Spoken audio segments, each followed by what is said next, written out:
So Telegram is our channel. So please make other know only have 15 billionaire by using traveling. So మీరు కొత్తగా విన్నాను మీరు Albania ఉన్నారని Albania plan ఎందుకు తీసుకున్నారంటే అల్బేనియా చెప్పి మాట్లాడే గట్టిగా మాట్లాడుతున్నారు. అల్బేనియా ఎందుకు తీసుకున్నారంటే ఇప్పుడు నాకు కారు ఉంది, మా అన్నకు కారు ఉంది, మా అక్క బావలకి కారు ఉంది. సో మేము ఎప్పుడు తిరుపతి వెళ్ళినా మూడు కార్లు వెంట సరదాగానే ఉంటుంది. కానీ యాక్చువల్గా హిడెన్ పెయిన్ ఒకటి ఉంటుంది. ఏంటంటే ఎవరు వెనక వస్తున్నారు, డ్రైవింగ్ ఒకటైతే వెనక వస్తున్నారా లేదా, వాళ్ళు ఎక్కడ ఆగుతున్నారు, లంచ్ ఎక్కడ చేయాలి, ఇదంతా ఉంటుంది. అంటే టుగెదర్ వెళ్ళే ఫీలింగ్ ఎక్కడో అది స్మాష్ చేస్తుంది. అంటే ఆ ప్యూర్ టుగెదర్ గా వెళ్తున్నాం అనే ఎంజాయ్మెంట్. అట్లా అని మనం ఇప్పుడు ఫర్ ఎగ్జాంపుల్ ట్రైన్ లోనో బస్ లోనో ఉంటే ఇంకా ప్రైవసీ ఇస్తుంది. సో ఈ రెండింటిని బ్యాలెన్స్ చేయడానికి అల్బేనియా ప్లాన్ ఓపెన్ చేసుకుని వచ్చింది. నేను ఒకసారి లాంగ్ ట్రిప్ ఫ్రెండ్స్తో వెళ్ళినాను. ఫ్రెండ్స్తో వెళ్ళినప్పుడు రిసార్ట్కి వెళ్ళినప్పుడు సిటీలోనే వెళ్ళాం. అప్పుడు నాకు తెలిసి నాకు అనిపించింది ఇదే అల్బేనియా విత్ ఫ్యామిలీ వెళ్తే చాలా బాగుంటుంది. సో నేను ఒకసారి అల్బేనియా ప్లాన్ చేద్దామని అనుకున్నాను. సో ఎందుకు దీన్ని బిజినెస్ ప్లాన్ చేయబోతున్నారు అని పాడ్కాస్ట్ లో చెప్పడం, రీల్స్ లో పెట్టడం, నా థాట్స్ వ్యూస్ వై అల్బేనియా చూస్ చేస్తాను. మీకు ఇండివిజువల్ వెళ్ళినా నాకు ఒక 20,000 అవుతుంది. నా ఫ్యామిలీ నా కార్, మా అన్నకి ఒక 20, మా బావలకు 15,000 అవుతుంది. సో మొత్తం 50,000 అవుతుంది. అదే అల్బేనియా చేస్తే మనకు ఒక డ్రైవర్ వస్తాడు, మనం ఎక్కడ కావాలంటే అక్కడ ఆపుతాడు. అండ్ మనం వీడియోస్ ఆన్ ది వీడియో మన ఇష్టం. ఎందుకంటే మనం 3-4 డేస్ వెళ్దాం. సో అల్బేనియా అంటే ఓల్వో బస్ వెళ్ళినట్టు ఫీలింగ్ అది. నార్మల్ మన కార్ సస్పెన్షన్ కూడా దాన్ని పెంచుకోవాలి. నాది చిన్న కార్ అయినా సరే, మా అన్నది మా బావ పెద్ద కార్ అయినా సరే, ఆ అల్బేనియాలో టుగెదర్ అంటే ఫ్యామిలీ ఇప్పుడు అందరికీ లగ్జరీ కావాలి. ఫోర్స్ ట్రావెలర్ తీసుకోవచ్చు చాలా ఉంటాయి కదా. నేను force Albania traveller, tempo traveller ఏంటంటే అది కొంచెం సస్పెన్షన్ బాగోదు. నీకు ఓల్వో బస్కి నార్మల్ ఏసీ బస్కి డిఫరెన్స్ ఉంటుంది. సేమ్ ఇంకా అల్బేనియా ఇంకా సస్పెన్షన్ నీకు కార్లకి ఫీలింగ్ వస్తుంది. అది దీంట్లో ఇట్లా రోల్ ఓవర్ ఉంటుంది. నువ్వు 80-90 వెళ్తున్నా, క్రూజ్ అవుతున్నా సరే నీకు ఎక్కడ తెలియదు. ఒక ఫన్నీ ఇన్సిడెంట్ ఏం జరిగిందంటే మా అన్నకు తొందరగా నిద్ర పడదు. నేను లివర్లో షూటింగ్ చేశాను. లివర్ ఒకటి విజయవాడ హైవేలో ఉంటుంది. విజయవాడ హైవే ఉంటుంది. ఆయన పడుకున్నాడు. తిన్న తర్వాత కొంచెం కొంచెం పడుతుంది. మధ్యలో మేము ఎప్పుడు ఒంగోలు దాటిన తర్వాత మళ్ళా ఇంకన్నీ ఆటో అప్పుడు లేసి ఈ అదొకటి ఉంటుంది ఏరియా, మనం అండర్ పాస్ నుంచి వెళ్తాం. అది దాటిందా అని అడుగుతుంది. దాటి నేను ఒంగోలులో ఉన్నాము అంటే నాకు నిజంగా నాకు అసలు తెలియదు అంత 3-4 hours వెళ్ళిపోయింది. అంటే మీకు కంఫర్ట్ గురించి చెప్తున్నాను. ఇది యాక్చువల్గా రియల్ ఇన్సిడెంట్. కంఫర్ట్ ఆ రేంజ్ లో ఉంటుంది. మీరు టుగెదర్ మీకు ఫ్యామిలీ తోటి 3 కార్లు అయిపోయింది ఇబ్బంది పడే కంటే 10-12 మంది అయిపోయింది. మీకు మంచిగా 5,000 అవుతుంది. 5,000, 6,000 మ్యాక్సిమం. మీరు అక్కడ ఇంకా అరుణాచలం కూడా ఇప్పుడు చాగంటి కోటేశ్వరరావు పుణ్యాన అరుణాచలం కూడా బాగా ఫేమస్ అయిపోయింది. తిరుపతిలో వాళ్ళు ఇప్పుడు అరుణాచలం కావాలి. మోస్ట్లీ ఎందుకంటే అరుణాచలం మీరు అరుణాచలం ఒకసారి పెట్టుకుంటే మీకు మళ్ళీ 0 నుంచి డబుల్ కాస్ట్ అవుతుంది. ఇప్పుడే ఇప్పుడు తిరుపతికి ఒక 5,000 అవుతుందంటే ఇంకొక 10 మందిలో ఎక్స్ట్రా పెట్టుకున్నారు. ఇక మాకు యాజ్ ఏ ట్రావెలర్‌గా మాకు మేము పర్మిట్ పే చేయాలి. వాళ్ళు 4,000 చార్జ్ చేస్తారు. సో అడ్మిషన్ కావాలంటే మేము సింపుల్‌గా బెస్ట్ రేట్ డ్రాప్ చేయండి ఒక మెసేజ్ వాట్సాప్‌లో. ఎంత చార్జ్ ఇస్తారు ఇక్కడ నుంచి హైదరాబాద్ నుంచి తిరుపతి రౌండ్ రౌండ్ ట్రిప్పే. అంటే సిజిఎం ప్రోగ్రెస్ గ్రూప్ ట్రావెలే కాబట్టి. So 35 rupees standard. అంటే దాని తర్వాత డ్రైవర్ కానీ అది ఇది ఉంటాయి చాలా టోల్ చార్జెస్ అవన్నీ పేపర్. నేను దాంట్లో ₹1 కూడా తీసుకోండి. దాంట్లో ఎంత వస్తే అంత బిల్లు మీకు పంపిస్తాను. ఫస్ట్ టోల్ గేట్ బిల్ వస్తుంది, లాస్ట్ టోల్ గేట్ బిల్ వస్తుంది, మీరు రిటర్న్ వచ్చేటప్పుడు పర్మిట్ చార్జెస్ ఎంత వస్తాయి, తర్వాత తమిళనాడుకి వెళ్తా ఉంటే తమిళనాడు పర్మిట్ చార్జెస్ వస్తాయి. మీ గవర్నమెంట్ నుంచి వచ్చే డాక్యుమెంట్స్ ప్లస్ దానికి డ్రైవర్ చార్జ్. డ్రైవర్ ఆయన నైట్ వస్తున్నాడు కాబట్టి అది ఇండస్ట్రీ స్టాండర్డ్. ఆ ప్రాసెస్ ని మనం డివైడ్ చేయడం. సో డ్రైవర్‌కి 50,000 కెమెరా ఇచ్చినా సరే డ్రైవర్ బతా అంటారు అవుట్ స్టేషన్‌కి వెళ్తే. అది అట్లా జనరేట్ అయిపోయింది. దాన్ని మనం క్రియేట్ చేయకూడదు.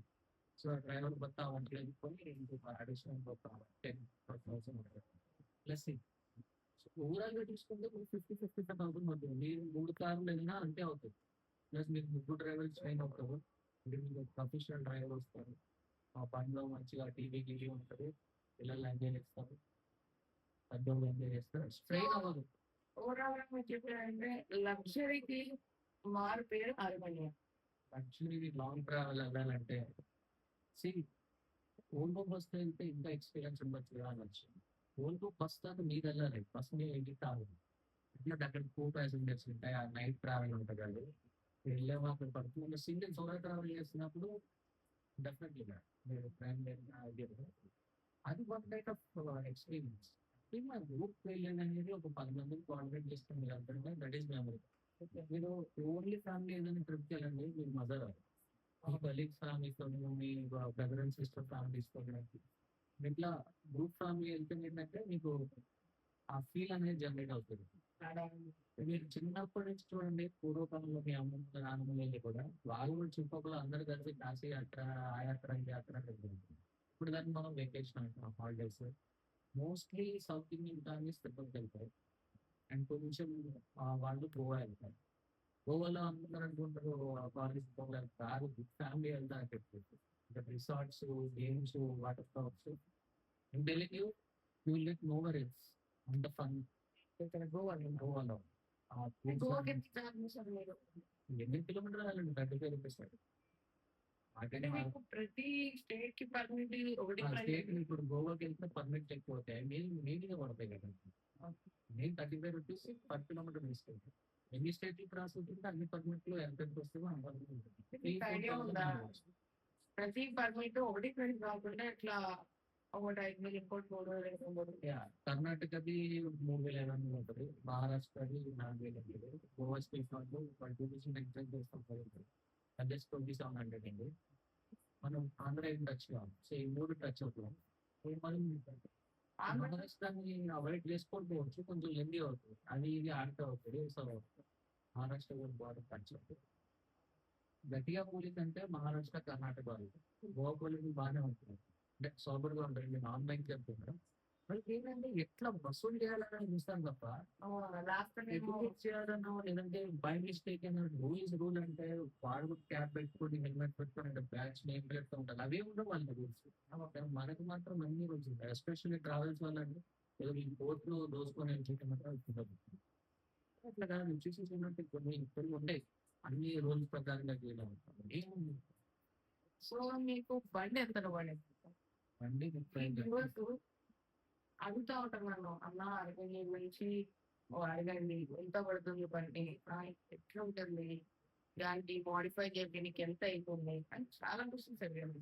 సో ఇప్పుడు బేసిక్‌గా యాహ్! నేను చెప్తాను దాని ఫైర్. షోరూమ్ వాడు 38 లక్షలు చెప్తాడు. 38 38 లాక్స్. మీరు లాంగ్ తీసుకున్నా, షార్ట్ తీసుకున్నా. లాంగ్ తీసుకోవాలి. ఎందుకంటే లాంగ్ తీసుకొని తగ్గించడం చేసి మనం లాస్ట్‌లో ఒక సోఫా పెట్టుకోవచ్చు. అది సేఫ్ సైడ్ అంట. ఇప్పుడు 17 కూడా పోవచ్చు, 13 కూడా పోవచ్చు. స్ప్లిట్ చేసేసి తీసుకుంటే షోరూమ్ వాడు ఏం ఎడ్యుకేట్ చేస్తున్నారంటే 2 ఉంటాయి మీకు ఆ స్పేస్ లగేజ్ ఎక్కడ పట్టి యూజ్ అవుతుంది. ప్లస్ 3 లాక్స్ గురించి అది కాంప్రమైజ్ అవుతుంది. ఇది కొంచెం రిసర్చ్ అవుతున్నారు. వాడు 38 లాక్స్ చెప్తారు వాళ్ళు. వాడు డిస్కౌంట్ పోను 33 లాక్స్‌కి ఇస్తారు. బ్యాంక్‌లోకి వచ్చేస్తది 8%. వాళ్ళు రెడీగా ఉంటారు బ్యాంకులు. కొంచెం మీకు డాక్యుమెంటేషన్ కరెక్ట్‌గా చెప్పాల్సి కూడా ఈఎంఐ ఈఎంఐ ఒక 68,000 అట్లా వస్తుంది. 5 ఇయర్స్‌కి 10 లాక్ డౌన్ పేమెంట్ కట్ట మీకు అది తీసుకున్నాం. అండ్ ఈ డౌన్ పేమెంట్ ఇవన్నీ బయట తర్వాత నెలకు 34,000 అక్కడ ఎక్కువ చూస్తే ఏం ఉండదు కానీ మెయింటెనెన్స్ ఇవన్నీ పోదు. ప్రాఫిట్ మెయింటెనెన్స్ ఎంత పడుతుంది? మెయింటెనెన్స్‌కి ఎంత 10,000 కిలోమీటర్స్‌కి ఒకసారి సర్వీస్ చేయాలి. షాపింగ్స్ అవుతుంది. పార్కింగ్ ఫీజు మనం ఏ స్టేట్‌కి వెళ్తామో అంటే మీ ఇంటి ముందు పెట్టుకొని అక్కడ ఇంటి ముందు లేదు మాకు. Great great point actually. ఎందుకంటే ఇంత పెద్ద వెహికల్ పెట్టుకోవడానికి అపార్ట్మెంట్స్‌లో ఉన్న అపార్ట్మెంట్‌ని కూడా అలౌ చేయరు. సో, ఆల్రెడీ కమర్షియల్ వెహికల్‌లో లేదంటే పార్కింగ్‌లో లేదంటే ఓపెన్ ప్లేసెస్ మాట్లాడుతున్నారు. ఈవెన్ బసెస్ పెట్టే పార్కింగ్‌లో పెట్టాను. వాళ్ళు పర్ డే 200 చార్జ్ చేస్తుంది. అండ్ పర్ మంత్ అయితే 5,000 చార్జ్ చేస్తారు. It is also cost. So, Urbania 40,00,000 rupees charge చేస్తారు. ప్రీమియం అనుకుంటాం గానీ, మీరు ఫ్లిప్ సైడ్ చూస్తే దాని మార్జిన్స్ ఏమి ఉండవు. అసలు లగ్జరీ ఒక బిజినెస్ రన్ చేస్తున్నాం. 5 ఇయర్స్ కంపెనీ చేసేస్తాం. బండి మీకు ఇప్పుడు దాని వర్త్ అప్పటికి 18,00,000 అట్లా. హాఫ్ అయితే అయిపోతది. 36,00,000 తీసుకుంటే అప్పుడు 18,00,000. 18,00,000 ఒకేసారి సంపాదించు. సో, బిజినెస్‌ని ఎక్స్‌పాండ్ చేయడానికి కూడా ఎప్పుడైనా అండ్ ఆ బిజినెస్‌లో ఎంత రన్ చేస్తున్నారని చూడాలి. సీట్ నాకంటే ఒకటి నేను కార్పొరేట్ ఎంప్లాయీని. కంపెనీకి కావాల్సింది. అప్పుడు నేను నా ప్యాషన్ నేను ఎట్లయితే నాకు డిఫరెంట్‌గా వెళ్తుంది వితౌట్ వెళ్ళి. ఓన్లీ నేను తిరుపతికి, గోవాకి ఇట్లాంటి లాంగ్ ట్రిప్స్ చేస్తున్నాను. ఇప్పుడు సిటీలో అడిగినప్పుడు నేను పంపించను. సో మీరు మంత్లీ ఈ ట్రిప్స్ వల్ల మీరు ఎంత ఇన్కమ్ జనరేట్ అవుతుంది మీకు? 1,25,000 150 వరకు అవుతుంది. అన్ని ఖర్చులు పోను, ఫ్యూయల్ అన్నీ పోను, ఈఎంఐతో సహా ఒక 30,000 ఆన్ అన్ యావరేజ్‌గా పర్ మంత్. అంటే 30,00,000 పెడితే 36,00,000 పెడితే 30,000 మిగులుతుంది. ఇట్స్ టూ మచ్ అంత అసలు కూడా. ప్రీమియం అయిపోయింది హైదరాబాద్. ఎవరు కూడా మీకు బండి ఓటించిన నాన్ ఏసీ బండ్లు ఎవరు అడగరు. లగ్జరీకి మరిగారు జనాలు. సరే ఒకప్పుడు హైదరాబాద్‌లో చెప్పులేసుకొని వస్తాయి. చెప్పులేసుకొని తిరిగే వాళ్ళు రిచ్ పీపుల్. హైదరాబాద్‌లో కొత్తగా వచ్చినారు. మా నాన్న వాళ్ళ సందర్భంలో వి మైగ్రేటెడ్ ఫ్రమ్ ఆంధ్ర. ఇదంతా అప్పుడు ఆంధ్రప్రదేశే కాబట్టి పెద్దగా ఏం డిఫరెన్స్ లేదు. అప్పుడు చెప్పులేసుకొని తిరుగుతున్నారంటే ఒక రేంజ్‌లో ఉన్నట్టు. ఇప్పుడు చెప్పు కుట్టించే వాళ్ళు ఎవరైనా ఉన్నారా? చెప్పు కుట్టే షాపులు ఉన్నాయి. వెళ్ళిపోయినాయి ఆల్మోస్ట్. ఆల్మోస్ట్ 70 కుట్టిస్తే ఎవ్వరు కుట్టించరు. పడేస్తారు అంతే. ఎందుకంటే అప్పుడు దాని ప్రొడక్షన్ లేదు. అప్పుడు ఎంత కాస్ట్ ఉందో ఇప్పుడు అంత కాస్ట్ ఉండదు. నేను చిన్నప్పుడు స్కూల్ చేసుకున్నప్పుడు రూ. 40, 50 నుంచి. ఇప్పుడు వంద చెప్పులు రూ. 40, 50 కావాలి. మహా అంటే 70, 80 సో మీరు ఈ కారు లేదా ఈ వ్యాన్ కొన్నాక పడిన ఇబ్బందులు ఇబ్బంది పార్కింగ్. ఆ! పార్కింగ్ మనం అనుకుంటాం కదా! ఏడో ఒకటి ఖాళీ గ్యాప్‌లో పెట్టొచ్చు. మనం ఫోన్ చేస్తారు దాని నుంచి సంపాదించాలి. బండి ఎవరు గాడికి పెట్టాం అంటారు. వాళ్ళని అడిగున్నా వాళ్ళ నాన్నో, బాబాయో, వాళ్ళ తమ్ముడో, మామో ఎవరో ఫోన్ చేస్తారు. వాళ్ళకి యాక్చువల్‌గా ఇష్టం ఉండదు. మొహమాటం సరే పెట్టుకోండి అంటారు. మనం రోజు పెడతా ఉంటే వాళ్ళకి ఏమనిపిస్తుంది? నువ్వు ఫోన్ చేయని అడగండి. ఆహ్, ఉత్తమం ఏంటంటే మా ఫ్లాట్‌ని అఫీషియల్‌గా రెంట్‌కి తీసుకోవాలి. నెలకి ఒక 5,000 ఇంకొక 2, 3 బండ్లున్నాయంటే ఒక 5,000, 10,000 ఇచ్చి ఆ ఫుల్ ఫ్లాట్‌ని బాగా చేసుకొని కర్రలతోటి కట్టేసి ఈ బండి ఎంట్రీ అయ్యి ఎగ్జిట్ అయ్యేలాగా చేసుకోవాలి. మొత్తం వాళ్ళకి నువ్వు ఊరుకు పెట్టుకున్నా అంటే ఏదో ఒకటి మాటొస్తది. కమర్షియల్ పార్కింగ్‌కెళ్తే నెలకి 5,000 పక్కా. కాంప్రమైజ్ అవ్వు. ఇక్కడ 5,000 అవుతది. అక్కడ ఒక బండికి 5,000 అవుతది. ఆ 30,000 తీసి 25,000 ఆ! 20 అంతే. ఎక్కువగా ఉంటది మార్జిన్. కాకపోతే అంటే బండి రొటేట్ ఫ్యూయల్ అవుతుంది. అంటే మైలేజ్ మైలేజ్ కాదు. ఇక్కడి నుంచి మీరు ఫ్యూల్ ఫుల్ ట్యాంక్స్ ఇస్తారు. వచ్చేటప్పుడు 1 వీక్ ఫుల్ ట్యాంక్ ఇసియాలా? లేకపోతే ఎంప్టీ హ్యాండ్ ఇచ్చేయడం వాళ్ళకి ఫ్యూయల్‌కి ఏం సంబంధం లేదు. మేము ఫ్యూయల్ బండి వాళ్ళ దగ్గరికి తీసుకెళ్తాం. ఫ్యూయల్ మేమే కొట్టిస్తాం. బండి ఎళ్తుంది, వస్తది.